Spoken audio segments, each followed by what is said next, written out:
Olá pessoal, eu sou André Barbieri. E eu, a Simone Shibashi. Esse é o nosso novo programa do podcast internacional do Ideias de Esquerda. E agora a gente vai iniciar com uma pergunta que vem atravessando as análises internacionais nesse último período e também à luz de alguns processos de luta que vêm acontecendo, né, em países como os Estados Unidos. A gente viu nesse último dia 15 uma paralisação nacional dos trabalhadores da saúde reivindicando melhores insumos, né, para poder combater a pandemia dentro dos hospitais. E os trabalhadores precários, né, da rede de fast food lá na França, como o McDonald's, estavam exigindo que toda a comida produzida por eles fosse para a população carente. Com essa mobilização dos trabalhadores precários, estariam eles à frente de novas revoltas em grande escala contra os governos e os patrões que arriscam a vida desses trabalhadores na pandemia?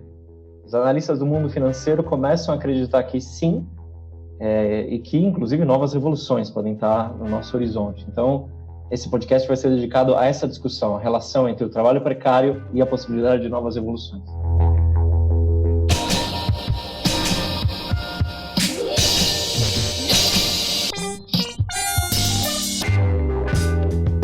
E aí, tudo bem, Simone? Tudo bom, André? Estou aqui conversando contigo com uma trilha sonora de fundo de um panelaço, muitos xingamentos aqui nas janelas do Rio de Janeiro, como não poderia deixar de ser, muito merecido, senhor excrementíssimo, né? Enfim, mas vamos aqui voltar ao nosso debate internacional. Então, André, essa é uma pergunta muito importante, né? Porque a gente está agora entrando numa nova etapa da catástrofe sanitária e, como a gente já veio colocando em vários programas, né? Os capitalistas, eles efetivamente perderam o controle da crise. A gente pode fazer essa definição sem medo de errar. Que passou, né, justamente aí a combinar essa crise sanitária, como a gente já veio indicando, com uma crise econômica que se aprofunda a cada dia, trazendo aí um panorama que torna mais real a ideia de que os trabalhadores precisam entrar em cena como um sujeito independente para dar uma saída para essa situação. Então, nem os políticos reformistas estão fingindo que podem algo, né? A gente pode ter como exemplo aí a vergonha do abandono do Sanders na corrida eleitoral dos Estados Unidos, que se não é surpreendente por um lado, por outro lado é uma coisa que só mostra a impotência da estratégia, né, que ele tentava levar adiante, em meio aí justamente a maior crise internacional. Quer dizer, como que uma pessoa que se diz socialista deserta no meio de uma crise como essa? Não, o socialismo que eu aprendi é de outro tipo, rapaz, não é esse. Enfim, né, a maior crise internacional que a gente viu da nossa geração, né, alguns já estão comparando aí com a crise de 2009, com essa pandemia e a pirataria xenófoba do Trump, que está interceptando ali as máscaras, os testes, os insumos de vários outros países, inclusive do Brasil, né, a gente já sabe disso. E que, nesse contexto, o Sanders, então, ele sai da corrida eleitoral, como era de se esperar, se curvou aí ao Biden apoiando sua candidatura, né? Sem dúvida, o excrementíssimo aqui do Brasil segue apoiando o Trump, né, depois dessa pirataria absurda na compra, né, dos insumos que vêm da China. Mas, falando do Sanders, de fato, o reformismo sanderista prova assim, que foi feito só para os tempos de paz, né? Quando chega os grandes processos de ruptura internacional, de luta de classes, de fato não serve para nada. E a questão é que ele acabou levando consigo uma base importante de jovens, né? Que o apoio dele ao Biden significa que todo esse setor de juventude militou ao redor de um programa que atacasse, por exemplo, os lucros dos grandes patrões do setor privado da saúde, vão ter que abandonar isso para acabar votando no Biden, que é um racista documentado, né? E também um grande apoiador dos interesses privados desses grandes monopólios. Também ficou evidente o fracasso da estratégia de setores à esquerda nos Estados Unidos, como é o caso do DSA, que seriam os social-democratas, né, ou socialistas democráticos, né, dos Estados Unidos, que tinham como ideia construir uma organização socialista passando por dentro do Partido Democrata, que nada mais nada menos que o partido imperialista mais antigo do mundo, né? E mostra que mais que nunca é necessário começar a construir uma organização revolucionária dos trabalhadores que seja independente do Partido Democrata e que dê uma saída, por exemplo, a isso que a gente mencionou no início. São todos os trabalhadores da saúde nos Estados Unidos paralisaram no dia 15, pediram não só insumos, mas uma política que desse conta de levar adiante essa demanda. Obviamente o Sanders não é essa alternativa, nem falar, o Joe Biden diante de um Trump que é a exacerbação da política do imperialismo. Pois é, André, isso é justamente o resultado de uma simbiose, né, no qual o Sanders, tal como o Ocasio-Cortez, né, consegue aí colocar alguns temas a mais na agenda do Partido Democrata, né, que é o partido de uma ala do establishment imperialista estadunidense, e se contenta com isso, né? Então, combate à crise em termos profundos, nada, né? Aí, realmente, um reformismo bastante eleitoral. E, enfim, nessa deserção, termina, inclusive, levando toda uma geração a apoiar o Biden, que é essa figura que você acabou de descrever. Então, a gente vê que o Partido Democrata, né, ele se abre aí ao desafiante, derrota sem matar e tenta, por essa via, emergir algo mais fortalecido, né? Eles acreditam que essa é a melhor forma de revitalizar um partido que vinha muita crise, inclusive, que se expressava também na raiva generalizada da juventude norte-americana diante, né, dessa situação de 2 milhões de novos desempregados agora no mês de março. Foi um recorde histórico, né? Uma falta de perspectiva de futuro para a juventude do país simplesmente mais rico do mundo, que é uma coisa absolutamente alarmante, que é parte justamente da crise do capitalismo, como a gente já veio, né? Não é uma crise desse ou daquele governo, desse ou daquele país, mas os Estados Unidos têm tomado justamente essas feições. Então, nessa situação, essa juventude que simpatiza com o socialismo, ela realmente precisa tirar lições desse fracasso anunciado e buscar se ligar aí às lutas dos trabalhadores, né, para construir uma organização que esteja à altura dos desafios que estão colocados, né? Exatamente, sim. E precisa tirar lições rápidas, porque o mundo, de fato, enfrenta uma crise como nenhuma outra. Para citar a Kristalina Georgieva, né, que é a diretora-gerente do FMI, que é esse grande fundo de controle das colônias norte-americanas, ela disse que a pandemia alterou a ordem econômica e social na velocidade de um raio, e todas aquelas previsões que o FMI vinha fazendo, agora quase que se tornaram o seu contrário, né? O FMI esperava para esse ano um crescimento positivo na renda per capita de 160 dos 189 países membros, né, dessa organização. E a Georgieva diz que hoje esse número se inverteu. Eles projetam que mais de 170 países no mundo vão ter um crescimento negativo esse ano. Ou seja, como você mencionou mais cedo, ela dá como perspectiva uma crise que é tão profunda que só tem paralelo na Grande Depressão de 1929. Pois é, André, são fraturas, né, no interior da classe, entre as classes, na realidade, que estão ganhando contornos cada vez mais claros, assim. Olha só o que estão dizendo os economistas do JP Morgan Chase, que a paralisia industrial que é imposta pelo coronavírus vai roubar algo em torno de 5 trilhões da economia global nos próximos 2 anos, que é o equivalente a 8% do PIB mundial. E a Organização Mundial do Comércio está prevendo uma retração entre 13% e 32% do intercâmbio global de bens. Então, você imagina o impacto que isso vai trazer, né, para a economia internacional, enorme. Isso agrava ainda mais as características da excessivamente lenta recuperação pós-crise de 2008, né, pós-explosão aí do Lehman Brothers, que já mostravam baixo crescimento do investimento e da produtividade como uma marca do capitalismo internacional, e um alto endividamento estatal, né? A gente, em períodos anteriores a toda essa turbulência, toda essa crise do coronavírus, a gente sempre discutia como os Estados Unidos dependiam do endividamento, como os estados passaram a depender do endividamento enorme, e isso agora é parte da receita do desastre. Então, justamente as âncoras econômicas anteriores, elas não têm força para atuar como contra-tendência a essa queda econômica que está acontecendo. A agência Bloomberg informou também que os maiores bancos do mundo eles estão esperando que o PIB dos Estados Unidos caia 7,5% no segundo trimestre.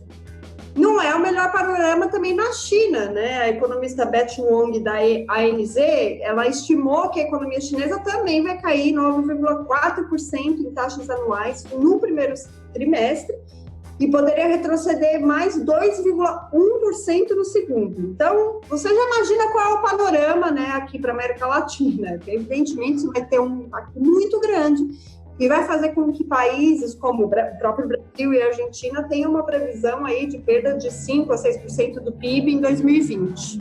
Sim, a gente está fazendo um pouco esse balanço de números para os nossos ouvintes entenderem o quão drástica é a situação dos setores mais precários da classe trabalhadora, que é tema que a gente vai entrar logo em seguida, e para pensar esse panorama, é muito chamativo pensar o tema do desemprego. A Organização Internacional do Trabalho, ela publicou um dado que é estarrecedor. Ela disse que, nesse ano, quase 1 bilhão de trabalhadores, isso mesmo, 1 bilhão, vão ou perder o seu emprego ou ver os seus salários reduzidos. Isso enquanto toda essa população enorme vê os governos entregando o equivalente ao PIB japonês para as grandes empresas, né, para os grandes monopólios. Para pensar os Estados Unidos, né, a primeira potência imperialista do mundo e o grande símbolo, digamos, do capitalismo, em 3 semanas os Estados Unidos perdeu todos os postos de trabalho que foram criados desde 2009. Isso foi um dado que saiu ontem pelo Banco Central norte-americano e foi publicado em todos os jornais. O número de pedidos, né, de auxílio-desemprego nos Estados Unidos, nessas últimas 3 semanas, foi de quase 22 milhões de pessoas, algo que nunca foi visto antes num país que rapidamente pode passar de 3,5% de desemprego para 20% desempregados. Aí também, como a Simone mencionou, na China, os dados não são melhores, de fato, também na questão do desemprego, porque a Oficina Nacional de Estatísticas, lá da China, que é o órgão oficial, ele tinha dado esse registro de 6,2% de empregados urbanos nos 2 primeiros meses de 2020. E um novo analista que publicou um estudo recente, o Dan Wang, ele disse que essa taxa pode aumentar mais 5% até o final de 2020, o que corresponderia a mais 22 milhões de trabalhadores desempregados urbanos na China, né? Sem contar que 103 milhões de trabalhadores chineses podem ter cortes salariais entre 30% a 50%. E a China, a gente sabe que é o tipo de país que não pode ter um alto desemprego. Todos os grandes membros do Partido Comunista Chinês, dessa burocracia restauracionista que desde a década de 90 e antes até permitiu que os grandes monopólios superexplorassem a mão de obra do seu país, eles sempre dizem que aqui não importa tanto o crescimento anual da China, o que importa é se a gente cria emprego. Bom, isso é justamente o que pode ser que não se faça mais na China e grandes convulsões podem surgir daí, né? Pois é, André, e aí se a gente for somar toda essa situação que você acabou de descrever ao caos nas relações entre os estados nacionais mais poderosos do sistema internacional, né? A gente está vendo aí uma mudança radical do sistema internacional, tomado no seu conjunto, né? E a velha ordem, justamente, ela está sendo varrida, né? A gente não sabe muito bem o que vai surgir daí, mas o que a gente vê é que o parâmetro que a gente sempre utilizou para pensar as relações internacionais está se transformando bastante rapidamente e bastante profundamente. Assim. A União Europeia, por exemplo, ela sobrevive na UTI, né? Não é de hoje isso, mas ela vem ali com um respirador artificial de baixa qualidade nesse sentido, com a Itália questionando a serventia aí de uma união aduaneira comandada pela Alemanha, né? E isso se liga também ao enfraquecimento relativo, né, da China, enfim, que também coloca aí incertezas, né, na situação internacional. Não é tão simples assim que os Estados Unidos vai decair, a China vai emergir automaticamente, reordenando o sistema. Não é necessariamente uma coisa tão assim automática, né, como alguns analistas queriam fazer crer. E justamente na China é onde vem a figura do Xi Jinping, e aí bastante arranhada pela pandemia, embora aparentemente ele tenha se contido um pouco o surto, né, na própria China, ele não consegue realmente ser um novo motor da economia, né? E isso somado ao processo que a gente já debate há alguns anos, né, de decadência dos Estados Unidos como principal potência hegemônica e, sobretudo, o decréscimo aí do poder atrativo que exerce com, enfim, a sua localização internacional, né?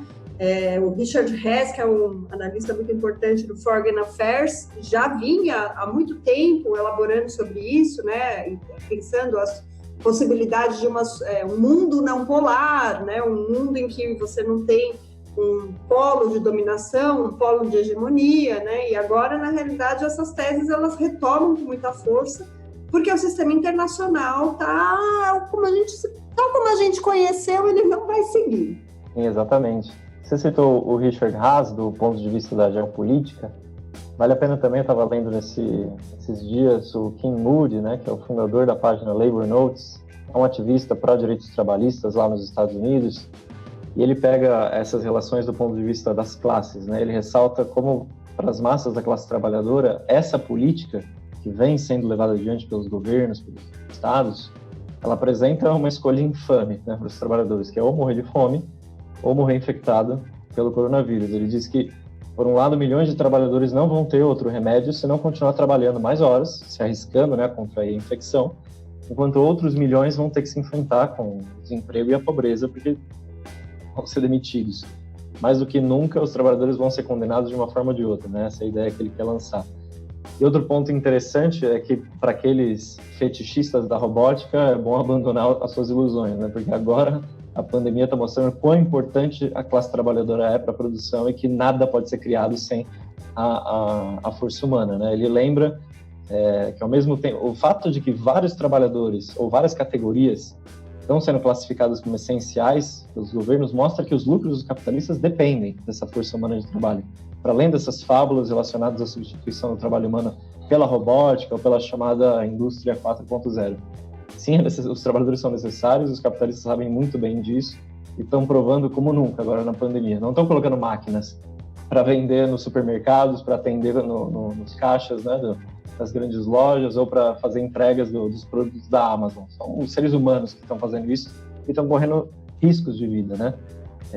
Por toda essa atividade. Pois exatamente. A gente vê pessoas aí se expondo, né, justamente, e isso evidentemente leva aí a que uma série de setores dos trabalhadores se sinta bastante raivosa, né, em relação a toda essa situação. Então, isso vai trazendo também sintomas de novas rebeliões, né? A gente está falando aqui de alguns autores que analisaram as tendências postas pela crise. Outro autor que é interessante da gente retomar é o próprio Mike Davis, que é um sociólogo, né? A gente já comentou aqui nos programas anteriores, mas ele previa que a pandemia ia gerar resistência nos países mais pobres do mundo, na África, na Ásia, na América Latina, né, que é uma coisa também que já se vê, inclusive, nas regiões mais pobres dos principais países imperialistas, não só na periferia do sistema, né? A gente vê também no próprio imperialismo como isso tem sido uma tendência atuante, né? E justamente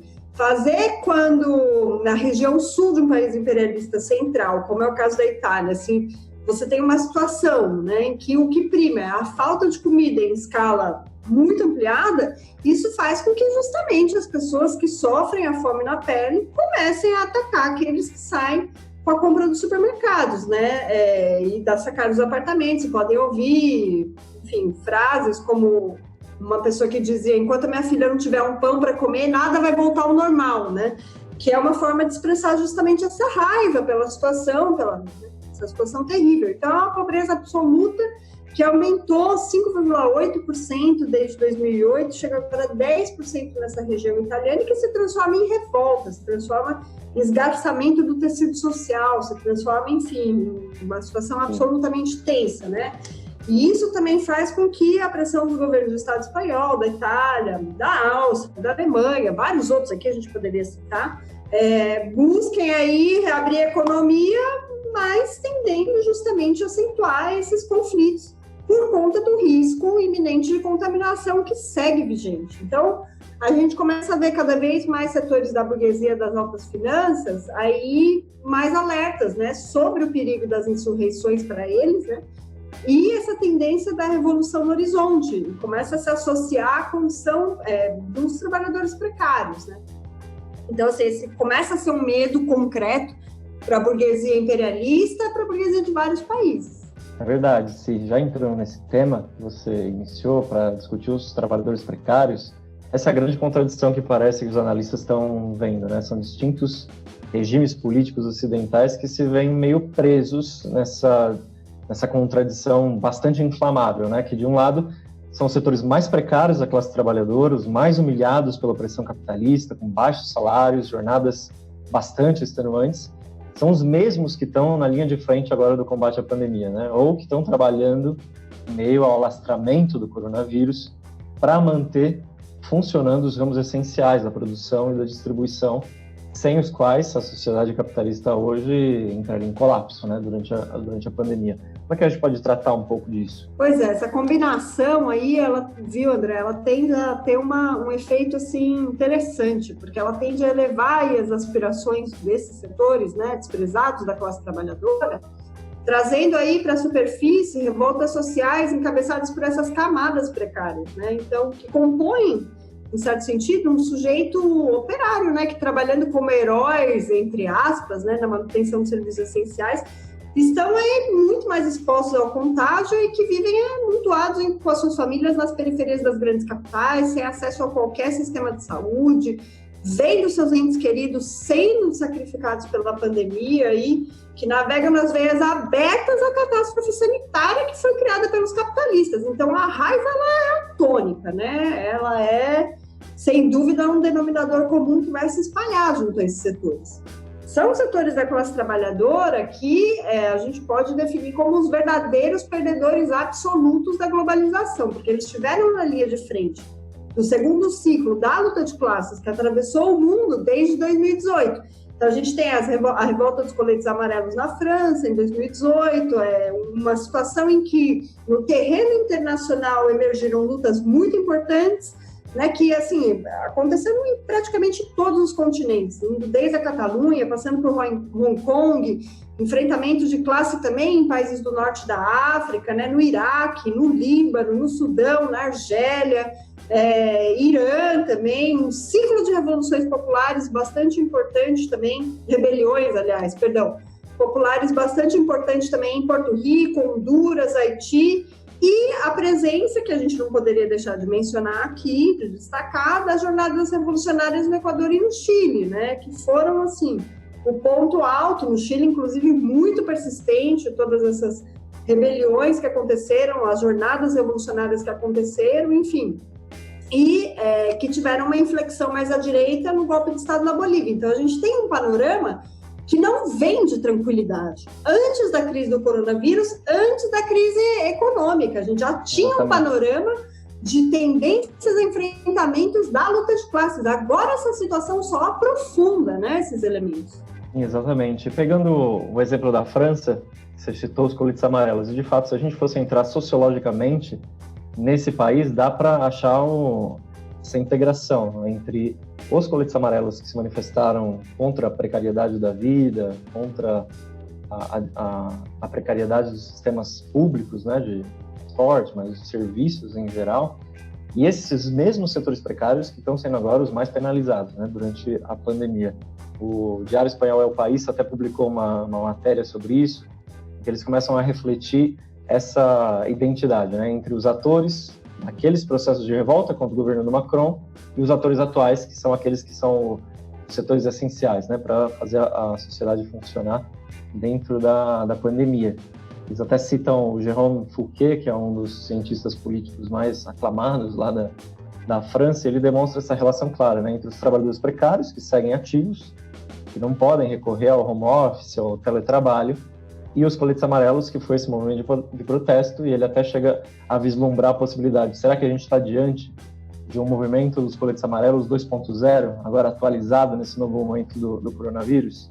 Para pensar a situação francesa, que tem uma população imigrante, tem uma população de origem africana e asiática que é muito grande, que mora nas periferias das grandes capitais, especialmente de Paris, e que sempre protagonizaram grandes processos de luta lá contra a superexploração do capital francês. Não, exatamente, André. É muito importante você ter trazido de novo a questão da França, porque se a gente olhar a situação do país, ali dá para perceber claramente que a contabilidade dos mortos pelo coronavírus tem classe e tem, inclusive, origem imigrante, né? Porque ela se acumula bastante nas banlieues, que são as periferias francesas, como na capital parisiense, e também em cidades do chamado Grande Leste, como é o caso de Mulhouse, em que vive a esmagadora maioria dos trabalhadores precários aí de origem africana e asiática. E nessas localidades, os índices são bem importantes, assim. Morreram, por exemplo, até agora,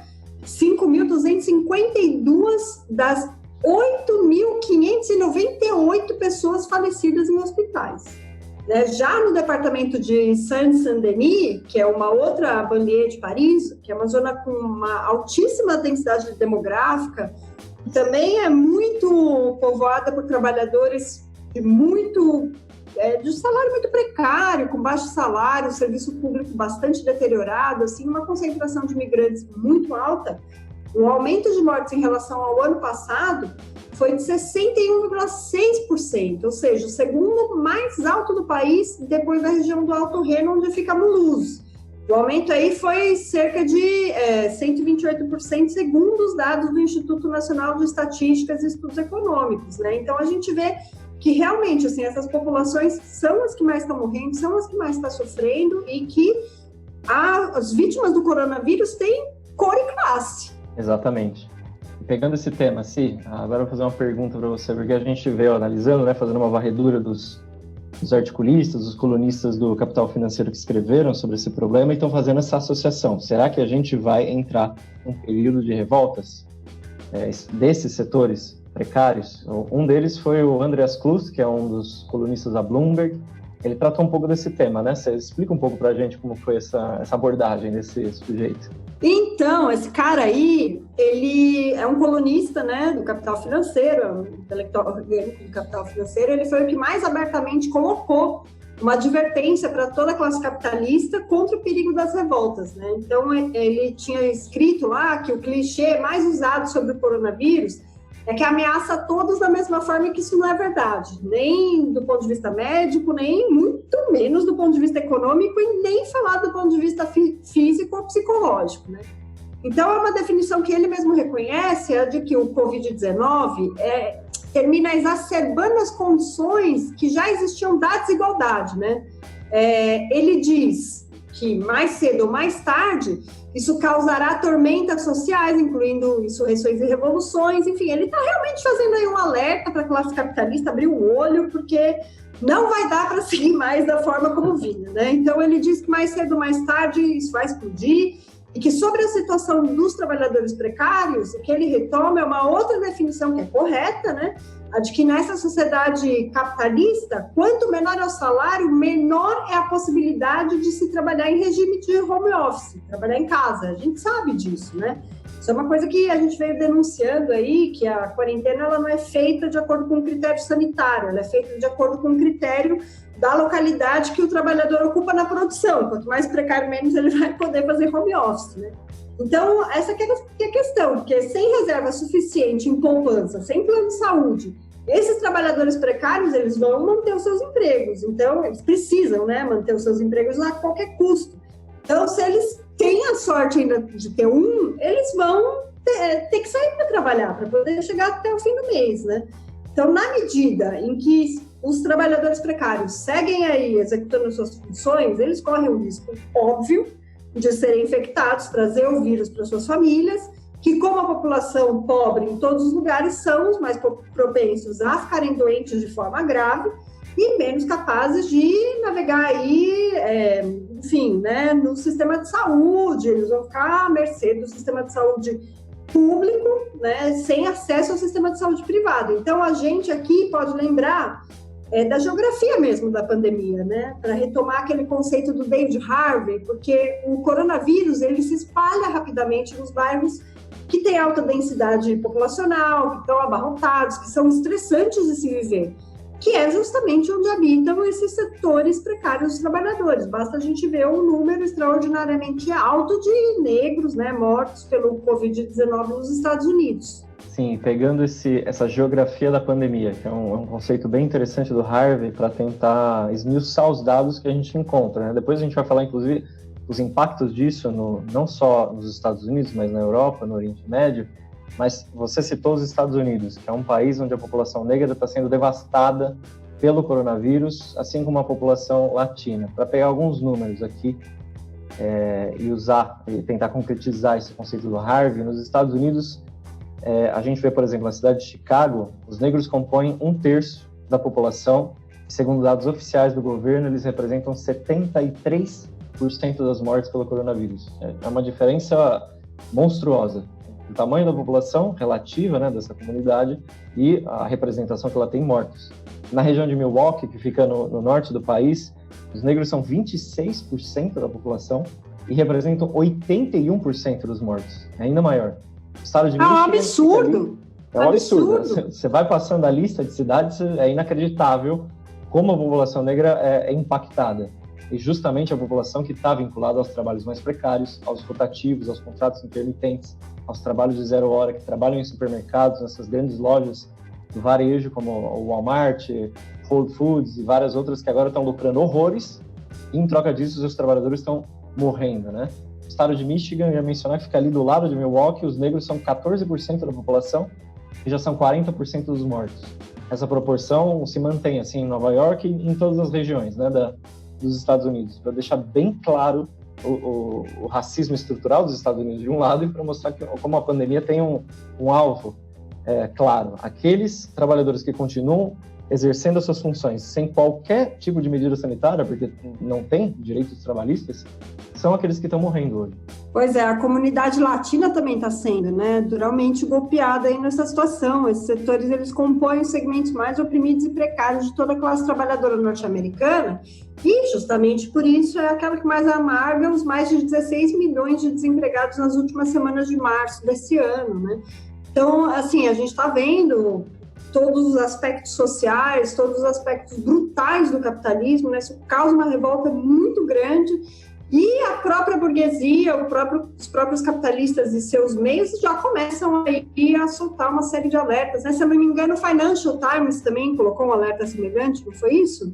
Foi isso também. O Philip Stephens, que é um dos colunistas, né, financeiros desse jornal, foi um pouco na mesma linha ali do colunista da Bloomberg, quando ele disse que, bom, se os capitalistas insistem nessa política de precarização e de retornar às medidas de ajuste, sim, os trabalhadores, esses setores mais precários, podem voltar a protagonizar revoluções sociais.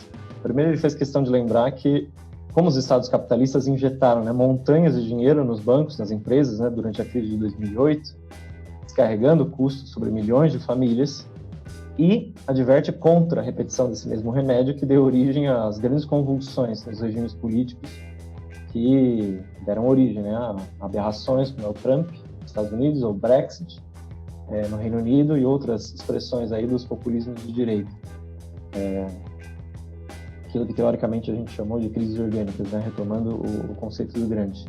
Mas mais que isso, aí citando literalmente, o sujeito ele diz que um retorno à austeridade hoje seria uma loucura. Imagina, um colunista do Capital Financeiro combatendo as medidas neoliberais, combatendo bem entre aspas, né? Aí, abrindo aspas para ele diz: um convite a protestos generalizados e mesmo a uma revolução.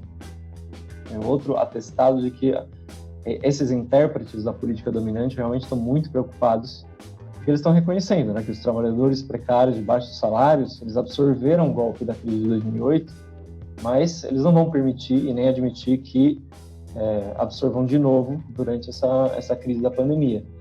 Então, até esses guardiões seguros, né, do liberalismo burguês não querem abrir mão das suas coroas, do seu dinheiro, e por isso estão alertando aí o que significa precarizar ainda mais trabalhadores que já têm salários baixíssimos, que estão trabalhando agora nos supermercados, que estão distribuindo as encomendas da Amazon, e estão refletindo, né, sobre esse problema de classe que surge com a pandemia. Não, totalmente. E o curioso, né, é que nesse mesmo Financial Times, que durante anos foi o maior defensor de toda a ofensiva neoliberal contra as condições de vida básica, né, dos trabalhadores, escreveu também um editorial recente até, em que pedia reformas radicais que disfarçassem aí os enormes sacrifícios dos trabalhadores, colocando a herança neoliberal como algo a ser repensado, né? A questão de um mercado trabalhista irregular e precário, que deixa dezenas de milhões sem acesso a direitos trabalhistas mínimos, que isso tudo deveria ser também repensado.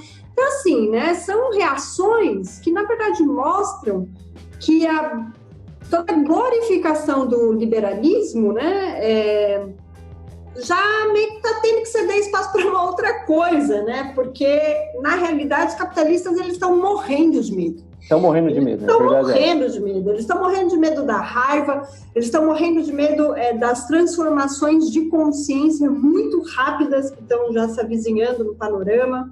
Entendeu? Eles estão já começando a perceber que, na realidade, enfim, é injustificável o que eles fizeram com a classe trabalhadora em toda a história e mais exclusivamente agora nesse período, e estão com medo da revolta.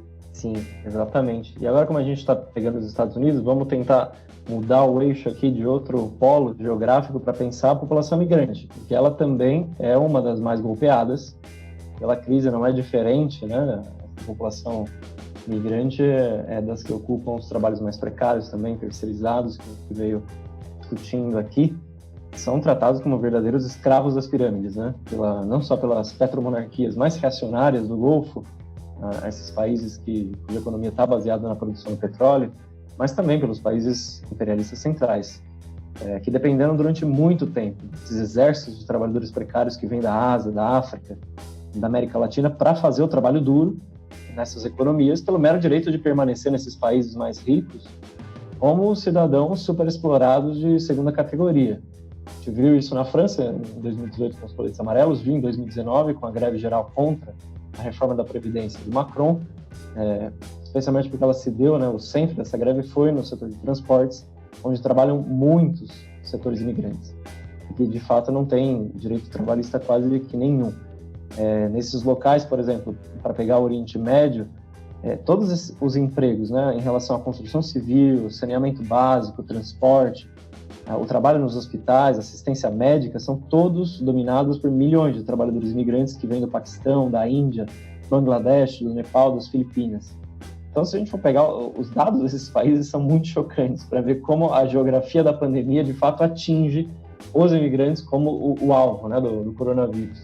Exatamente, André, e esses dados, assim, eles são chocantes, são revoltantes, e assim, a gente vê que mesmo nessa situação, a exploração capitalista não dá trégua, né? Por exemplo, a Arábia Saudita, ela declarou que mais da metade dos casos registrados do coronavírus lá são entre trabalhadores imigrantes. Então, o pacote, qual a conclusão que se chega à monarquia saudita?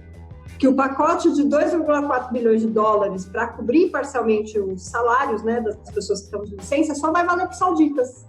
Dane-se a população trabalhadora imigrante. Dane-se os imigrantes. Dane-se. Porra, os caras construíram o teu país, mas dane-se, é a grande conclusão.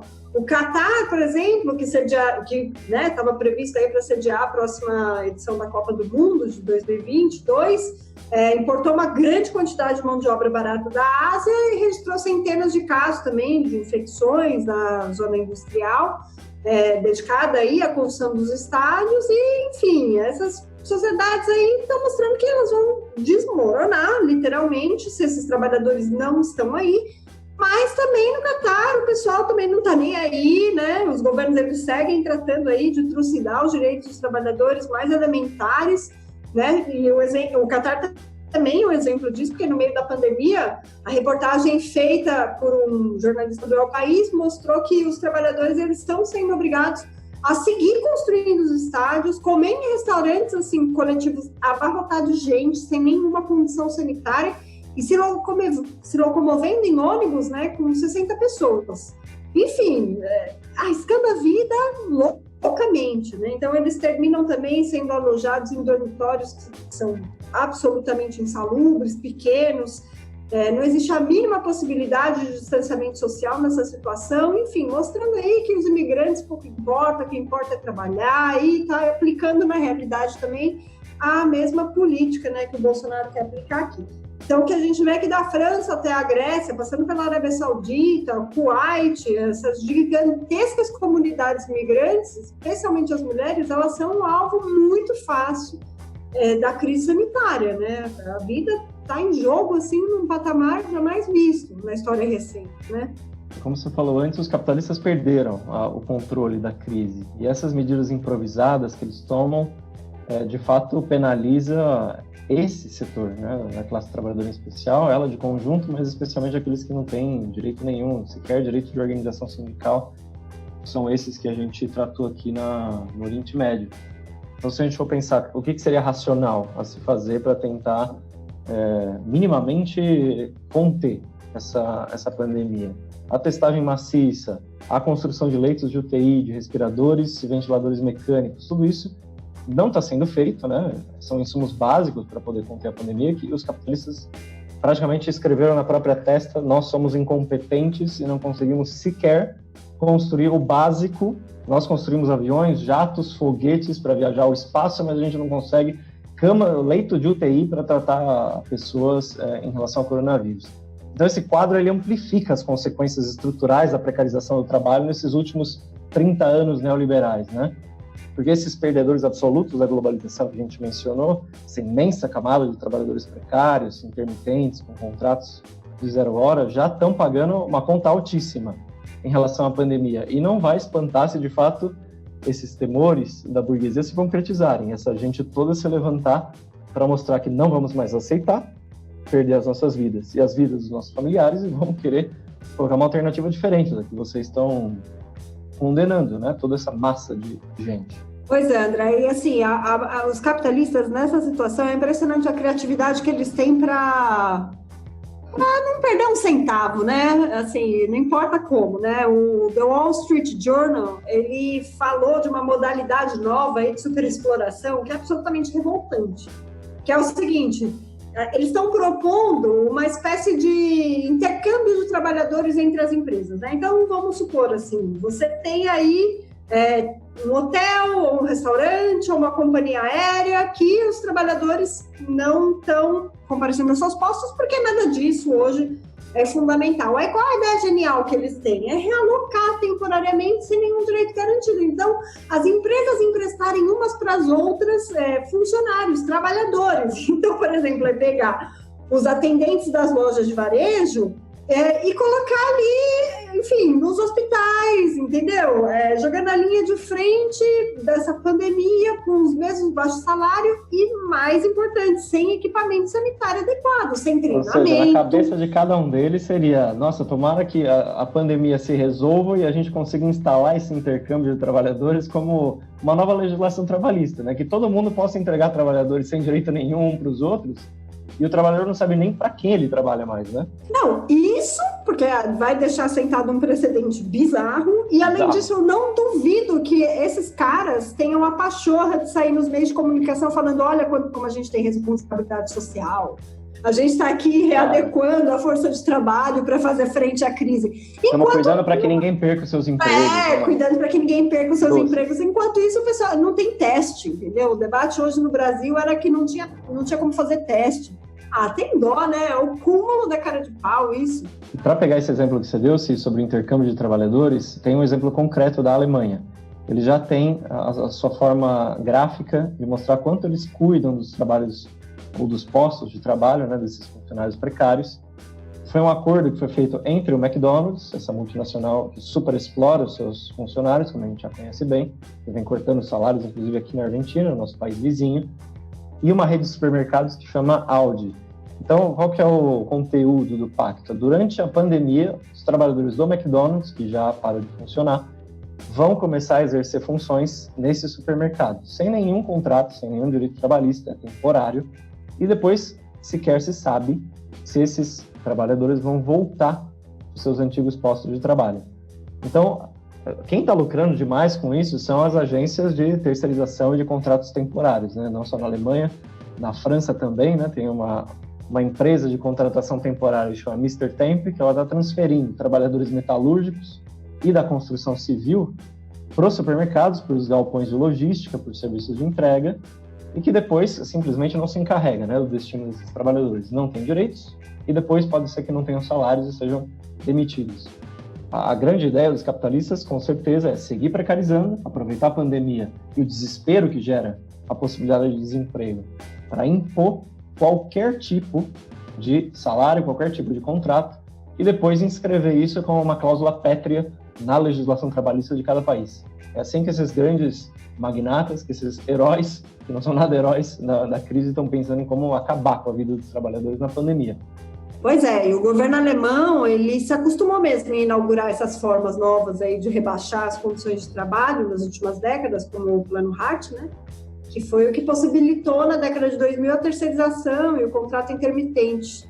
E o sistema de Kurzarbeit, não sei como se pronuncia isso exatamente em alemão, mas enfim, o que quer dizer é que o governo permite, a partir desse plano, uma suspensão do contrato de trabalho pelas empresas, encarregando-se então só do pagamento do salário reduzido do funcionário.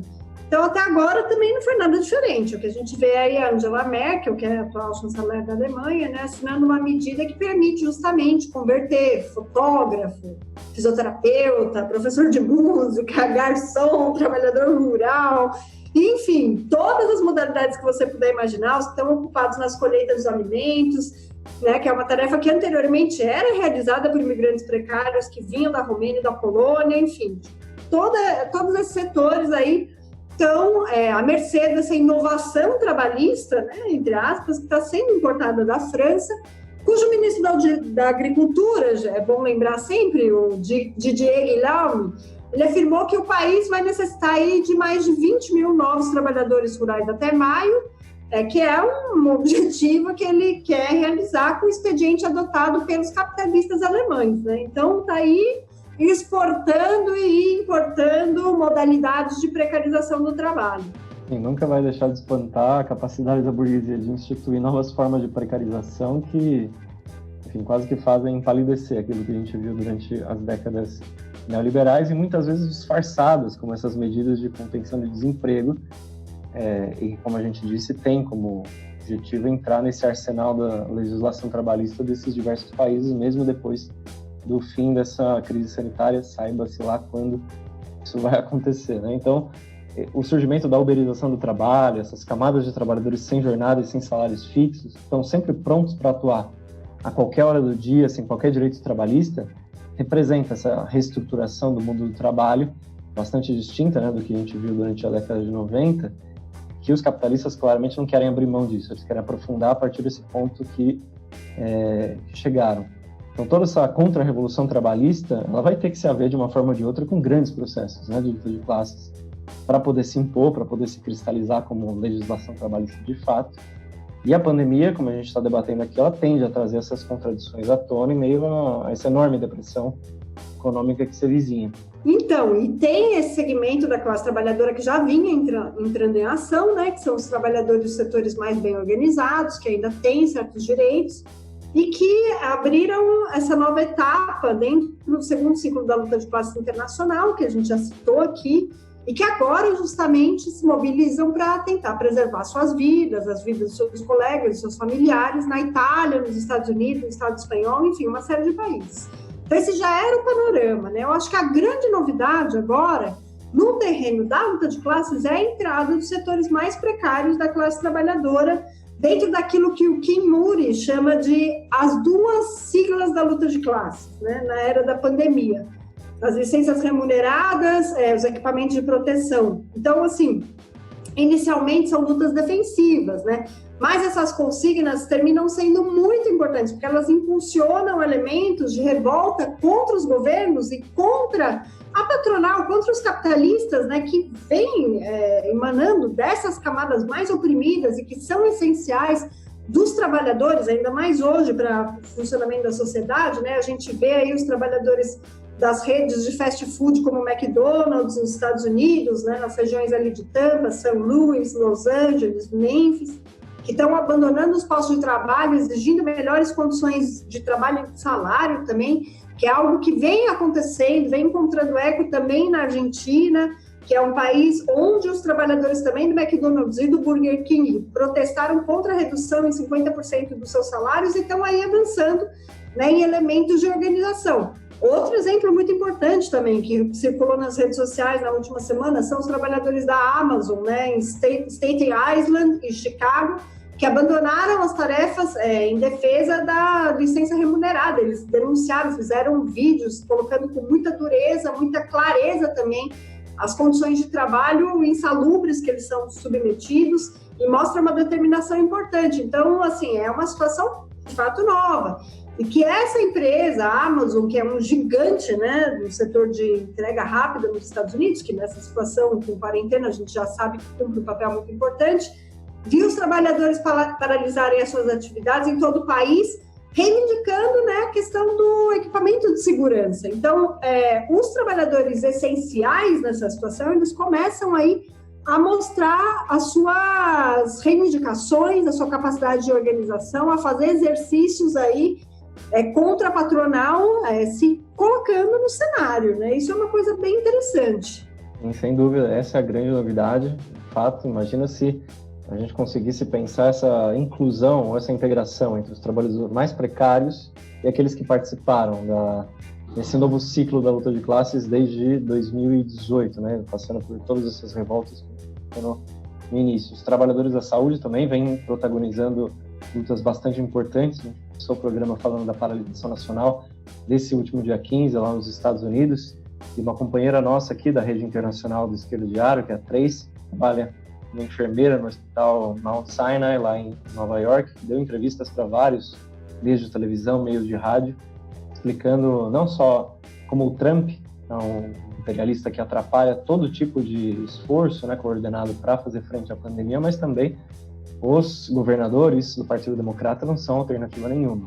A própria cidade de Nova York, o Andrew Cuomo, que gosta de se colocar como oposição ao Trump, ele está com a mesma postura hoje de tentar abrir a economia para que os Estados Unidos volte a funcionar em meio a dados que mostram 2 mil mortes por dia nesse país. Ou seja, a loucura trumpista começa a entrar também nos governadores do Partido Democrata, que estão bastante influenciados, né, pela necessidade dos capitalistas manterem os seus lucros.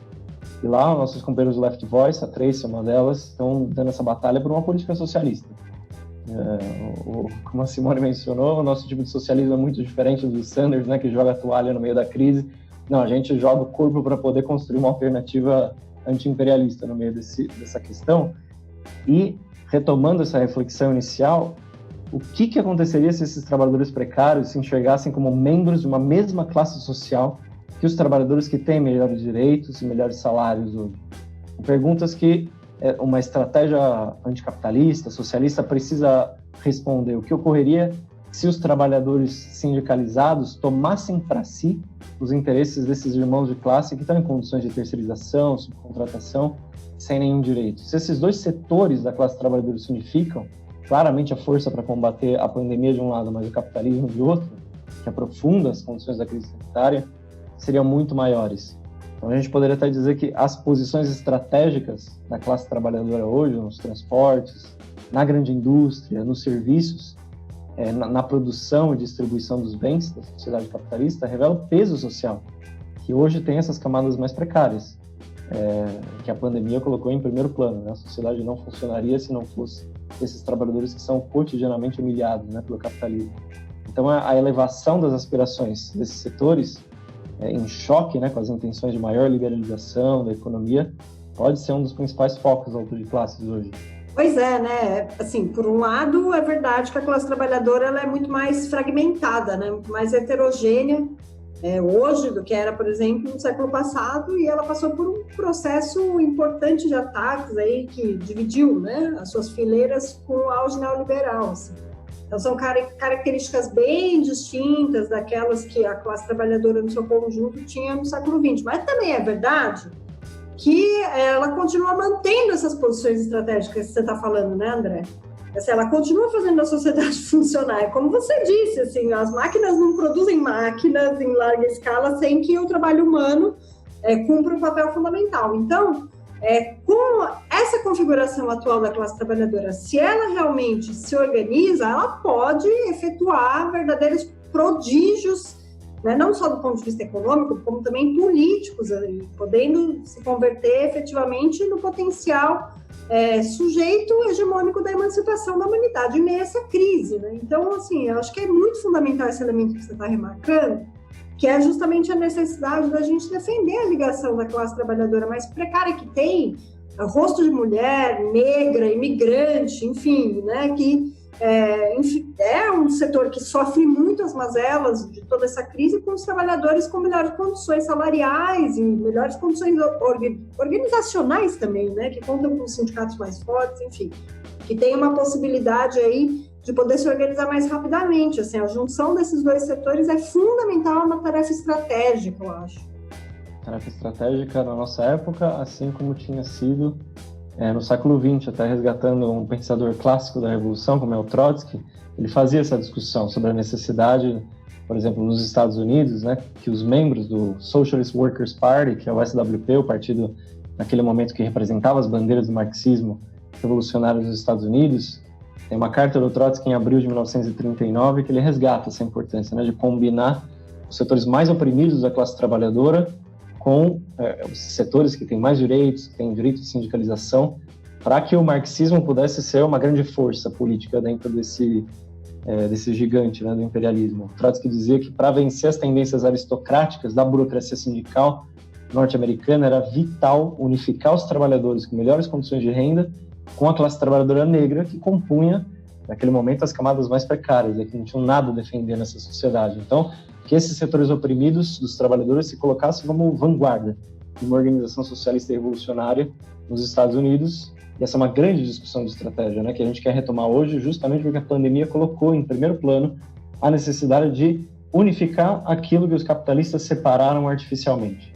Não existe razão do porquê as fileiras da classe operária estão divididas, porque são membros de uma mesma classe, que são muito mais fortes para atuar em comum do que separados como foram pelo neoliberalismo. Essa reflexão estratégica praticamente não existe, né, na esquerda em geral, é que, pelo menos aqui, a gente gostaria de remarcar, porque é um caminho, é um horizonte estratégico para o século XXI, para a retomada das bandeiras do marxismo.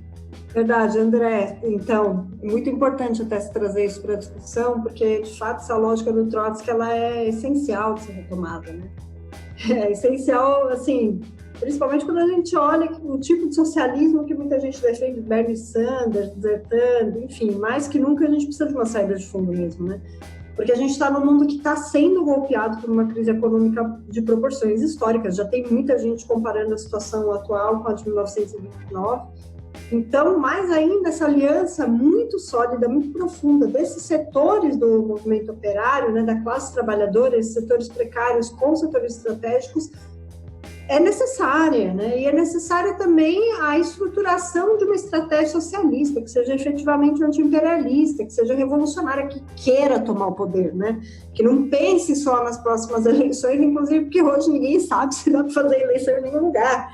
Então, assim, a gente só vai conseguir construir essa saída com o processo de luta de classes se aprofundando, com a gente buscando a luta de classes, não fugindo dela, né? Então, eu acho que esse aspecto é parte do elemento fundamental do ponto de vista organizativo para que as próprias medidas de emergência contra a pandemia, elas sejam tomadas já atacando os interesses capitalistas, porque não tem uma separação mais. Não tem primeiro eu cuido da crise sanitária e depois eu ataco o lucro dos capitalistas, porque isso entra em contradição no imediato, se a gente quiser um plano sério para lidar com a crise sanitária. Então, a gente precisa aí garantir emprego, garantir salários integrais, reconversão da produção, que a gente já falou várias vezes, para produzir aí os insumos médicos, hospitalares essenciais, máscara, teste, respirador.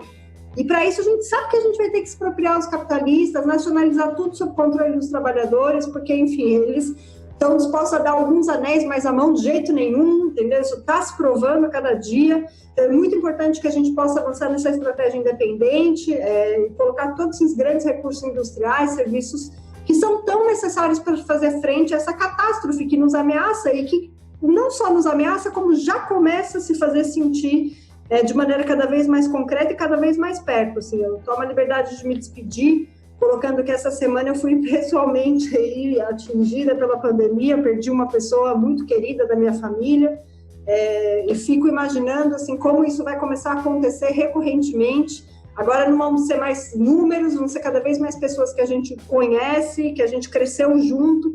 Então, eu queria só fechar fazendo um diálogo para todo mundo que está passando por isso, vai passar por isso, para não deixar se abater, para não abaixar a cabeça, para não achar que o mundo está acabando e para buscar transformar a compreensão do que está acontecendo em energia para buscar organizar uma saída independente da classe trabalhadora, porque tem uma parcela realmente da humanidade que precisa ser superada, mas essa é uma parcela que se atende pelos interesses capitalistas, que se orienta pela ambição, pelo lucro, em detrimento da vida das pessoas. Então, é muito importante que a gente não se abata agora e coloque as nossas forças aí para construir esse instrumento político dos trabalhadores que possa levar aí tudo que a gente falou hoje adiante e transformar a vida de conjunto.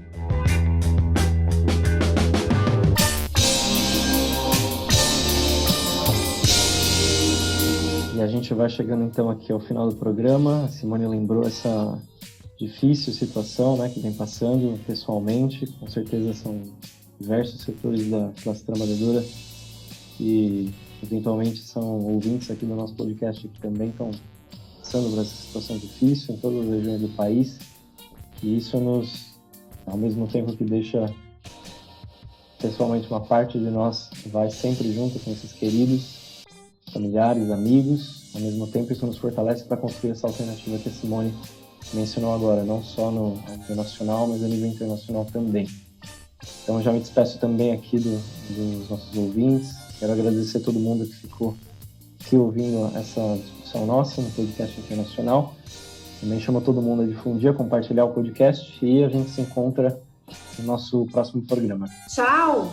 Até mais, pessoal!